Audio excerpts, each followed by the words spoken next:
ప్రధాని నరేంద్ర మోడీ ఇచ్చిన ఆత్మనిర్భర్ భారత్ పిలుపు తర్వాత కేంద్ర సంస్థలు స్వదేశీ టెక్నాలజీని ప్రోత్సహించడంపై దృష్టి పెట్టాయి. ఆ దిశగా భారత రైల్వే కూడా ముందుకొస్తోంది. దేశంలో ప్రముఖ డిజిటల్ మ్యాపింగ్ సంస్థ మ్యాప్ మై ఇండియాతో రైల్వేలు త్వరలో MOU కుదుర్చుకోనున్నాయని సమాచారం. ఈ ఒప్పందం ద్వారా మ్యాప్ మై ఇండియా అభివృద్ధి చేసిన స్వదేశీ మ్యాపింగ్ ప్లాట్ఫామ్ మ్యాపుల్స్ రైల్వే ప్రాజెక్టులు, ఆపరేషన్లు మరియు ట్రాకింగ్ సిస్టమ్ లో ఉపయోగించబడనుంది. రైల్వే మంత్రి ఇటీవల సోషల్ మీడియాలో పోస్ట్ చేసిన వీడియోతో మ్యాపుల్స్ టెక్నాలజీని ప్రశంసించారు. ఇది గూగుల్ మ్యాప్స్ కి ప్రత్యామ్నాయంగా వేగంగా ఎదుగుతుందని చెప్పారు. మ్యాపుల్స్ ద్వారా లొకేషన్ ట్రాకింగ్ తో పాటు 3D visualisation, indoor navigation, real time traffic analysis లాంటివి కూడా అందుబాటులో ఉన్నాయి.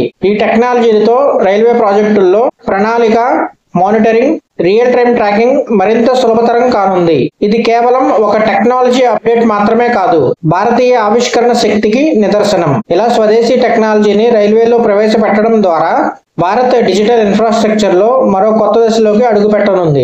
మ్యాపిల్స్ మరియు భారత రైల్వేల భాగస్వామ్యం మేడ్ ఇన్ ఇండియా సాంకేతిక విజయానికి మరో మైలురాయి అవుతుంది. ఆత్మ నిర్భర్ భారత్ దిశగా దేశం వేగంగా పయనిస్తోంది.